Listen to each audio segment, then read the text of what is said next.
Ini SK KPU tanggal 21 Agustus. Bapak bisa terangkan isinya dan apakah ada logika hukumnya atau dasar hukumnya? SK 731 itu kalau saya baca di bagian lampirannya itu sebenarnya respon terhadap permintaan informasi dari seseorang. Jadi kalau nggak salah namanya Pak Komarudin kalau nggak salah. Pengacara. Lalu KPU untuk merespon sebelum memberikan dokumen dia melakukan uji konsekuensi. Jadi ada timnya, tim PID melakukan uji konsekuensi dan kesimpulannya adalah 16 item yang itu menjadi persyaratan ketika pasangan calon presiden dan wakil presiden mendaftar ke KPU itu dinyatakan dokumen yang dikecualikan. Ya artinya tidak bisa diakses oleh publik. Antara lain ijazah, KTP, surat keterangan dari pengadilan bahwa dia sudah tidak bebas pidana, hampir semua data kesehatan, surat calon pimpinan negara nggak boleh diakses gitu. Menurut SK itu terus? Tapi kalau dulu pengalaman saya menyelenggarakan Pilpres 2014 dan 2019, data itu kita sediakan dapat diakses oleh publik. Nah, dengan adanya undang-undang perlindungan data pribadi itu memang beberapa item itu kita tutup, kita lindungi supaya hak pribadi seseorang juga terlindungi juga. Misalnya hasil pemeriksaan kesehatan itu yang ditampilkan kan hasil yang menyatakan dia memenuhi syarat atau tidak. Tapi rekam medisnya, jantungnya gimana, ginjalnya gimana, parunya gimana, itu tidak kita tampilkan. Kasih contoh, ijazah gimana? Ijazah, itu yang ditampilkan ya ijazahnya saja.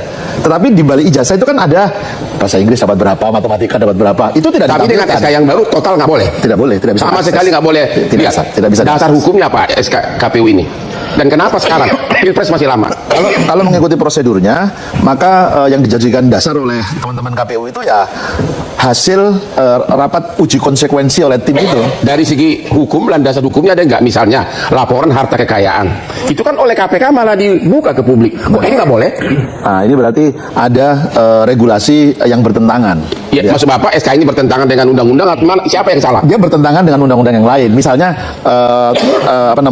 KPK misalnya, dia membuka itu. Tetapi di Undang-Undang Keterbukaan Informasi Publik, Perlindungan Data Pribadi, ini malah tidak bisa dibuka. Karena sudah dilakukan juga uji konsekuensi. Jadi dari Bapak sebagai mantan Ketua KPU, apakah SK ini sebelum dicabut memang ada landasan hukumnya atau tidak? Dan kenapa segampang itu dicabut? Jadi gini, prosedurnya sudah dia lalui.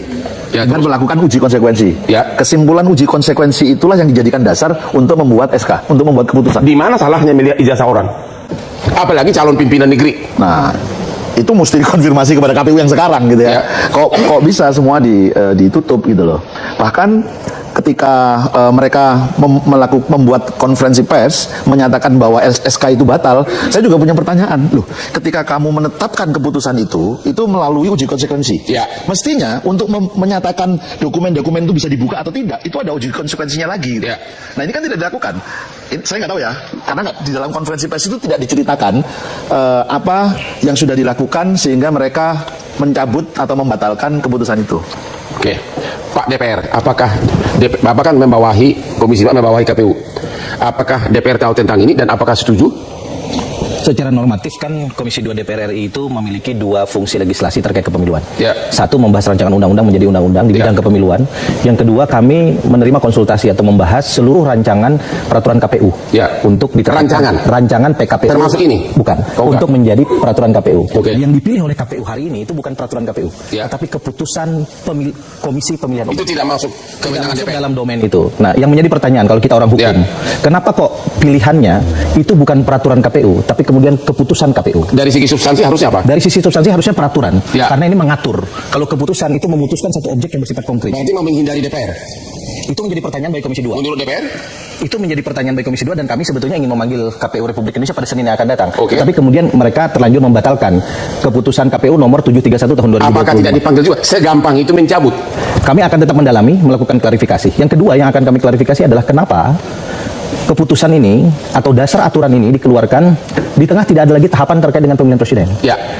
Normally, seluruh ketentuan peraturan terkait dengan tahapan pemilu itu diajukan beberapa saat sebelum tahapan itu dilakukan. Jadi misalnya ini tahapan pendaftaran capres-cawapres. Dulu zaman Mas Arief, 2-3 bulan sebelumnya rancangannya dimasukkan ke Komisi 2, lalu kemudian kita bahas, kita sahkan. Ini kan Masih matahari, 2029. matahari baru terbit dari timur, masih jauh sekali baru ke ufuk barat. Jadi ini ada dua hal, substansi, dasar aturan yang digunakan. Yang ketiga adalah momentum yang kurang tepat. Dan momentum yang kurang tepat ini di tengah arus publik yang menginginkan seluruh kementerian lembaga negara termasuk DPR di dalamnya itu semakin terbuka. Ya, oke teman-teman, kembali lagi bersama saya di channel ini. Nah, teman-teman, tadi kita telah melihat dan telah menonton cuplikan video yang sangat dan begitu menarik tentang Wapres Negara Republik Indonesia, yaitu tentang si Gibran. Jadi teman-teman, di sini mari kita lihat apa yang menjadi tanggapan dari para netizen tentang cuplikan video tersebut.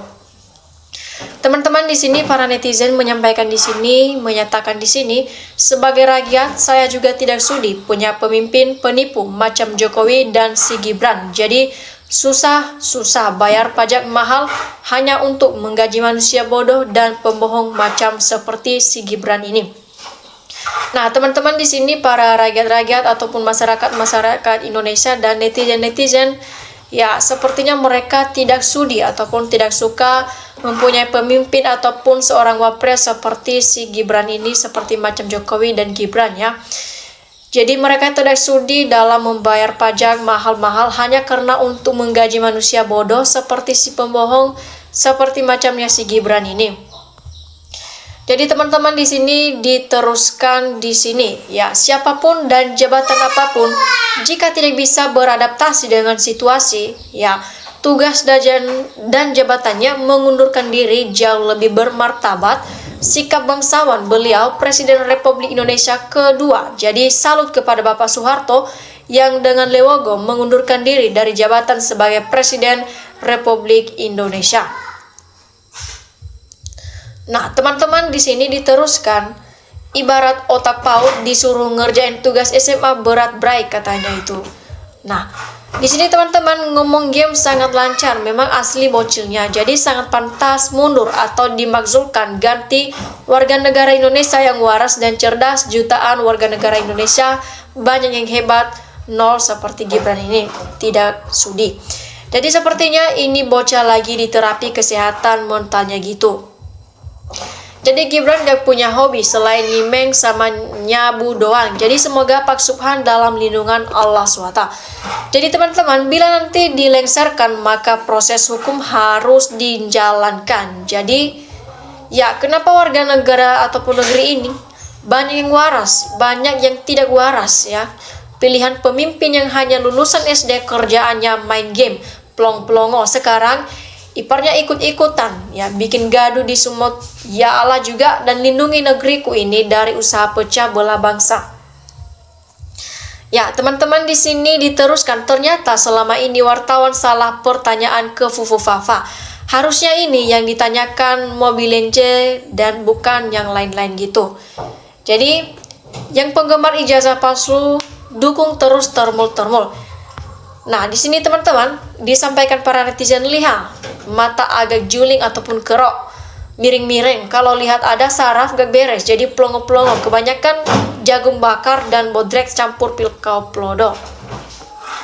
Nah, teman-teman, di sini ya, hayo bapak-bapak di DPR Republik Indonesia bantu kejelasan ijazah wapres. Apakah ada atau tidak ada, bantu rakyat sehingga kedudukannya benar-benar jelas. Jadi teman-teman, di sini diteruskan, ngomong-ngomong aja males, ke laut aja brand-brand. Tinggal pilih brand mau dimakzulkan apa dinepalkan saja. Jadi Gibran tidak punya integritas untuk NKRI, cita-cita dimakzulkan, ya. Negara rugi uang pajak ataupun uang rakyat NKRI untuk gaji ataupun bayar Gibran, ya. Jadi segala tidak bisa tinggal dimakzulkan, otaknya itu kosong. Jadi negara besar disuguhi pemimpin kayak gini terus, dan hukumannya juga demikian dan berlanjut terus seperti ini. Kenapa majunya? Kapan pinternya rakyat? Sadarlah rakyat yang punya wawasan, bangkitlah segera.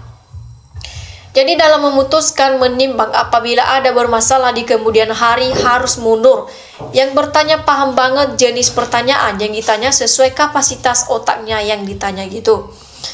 Nah, di sini teman-teman diteruskan, kalau Gibran lengser, jadi Jokowi pasti kabur. Jadi bukan cuma malas ngomong, tapi emang jelas dia pelongo-pelongo gitu.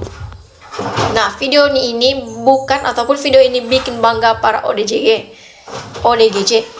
Jadi teman-teman, anak ama bapak sama aja kelakuannya hanya bisa ngerusak bangsa ini. Inilah ala kebenaran akan terungkap dengan sendirinya, kocak amat benar keluarga Jokowi.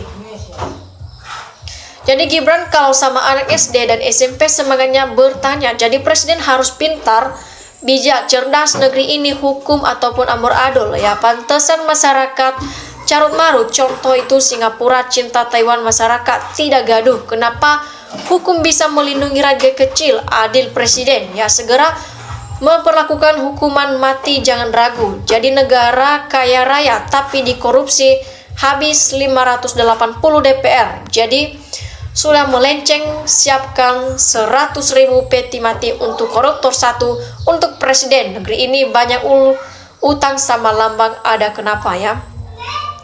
Jadi yang mewawancara bagus banget, bisa menyesuaikan dengan narasumbernya. Jadi Gibran apa yang bisa dibanggakan, ngomong saja bro. Jadi bicara prestasi, Gibran Indonesia musibah punya wapres seperti Gibran. Secepatnya Gibran ini dilengsarkan, ganti dengan orang cerdas, berintegritas, riwayat hidup, pendidikan yang jelas. Jadi bingung ya teman-teman, jangan dengan negeri ini sudah jelas nyata, kelihatan di segi apapun, dilihat dari manapun, tetap dipertahankan ya. Jadi teman-teman harusnya dites IQ-nya, sepertinya di bawah standar. Kesalahan paling besar ada di KPU. Mari kita sama-sama amati KPU, berapa ratus kerugian akibat permainan KPU ini. Ya teman-teman, jangan mau damai Pak, lanjutkan terus bapak sama anak sama saja, gara-gara Paman Usman itu kayak pemakai dia pelongo-pelongonya. Jadi teman-teman, kalau begitu syaratnya tidak masuk dong jadi wapres ya, berarti harus dimakzulkan dong, tidak sah menurut konstitusi ini, gimana ya. Nah, jadi teman-teman di sini diteruskan maju terus untuk kebenaran, Pak Subhan Allah bersama kita. Jadi itulah kerendahan hati Gibran, bikin semua lawan menjadi emosi dan sangat ataupun kepanasan. Jadi sudah terbukti melanggar hukum, tapi hukum sendiri tidak berkutik dan terkesan tidak bisa menghentikannya. Jadi apa harus rakyat yang bertindak ya. Jadi Pak Jokowi salah langkah, seharusnya anak-anaknya dibekali ilmu pengetahuan ya, yang banyak sekolah S3 ya. Ungkapan banyak anak biarlah naik dengan sendirinya, jangan dipaksakan melanggar konstitusi ya. Biarkan anak-anak naik dengan sendiri, ibarat buah biar masak di batang, jangan dikabrit ya. Jadi ini secara kebetulan bapak dan anak sama kasusnya, rakyat sama sekali tak tahu, saat ini rakyat baru tahu. Jadi Pak Subhan ini pahlawan, semoga berhasil perjuangannya menyelamatkan bangsa. Jadi teman-teman sudah jelas melindungi keluarga Mulyono, apa perlu kita nepalkan saja KPU ini. Nah teman-teman mantap dong kalau Mendikdasmen membantu Roy Suryo ataupun membantu Roy CS soal data pendidikan Gibran yang tidak lulus SMA gitu. Jadi ayo dukung kebaikan dan kebenaran, jangan selalu mau dibohongi oleh Mulyono. Oke teman-teman, demikian saja cuplikan video kali ini.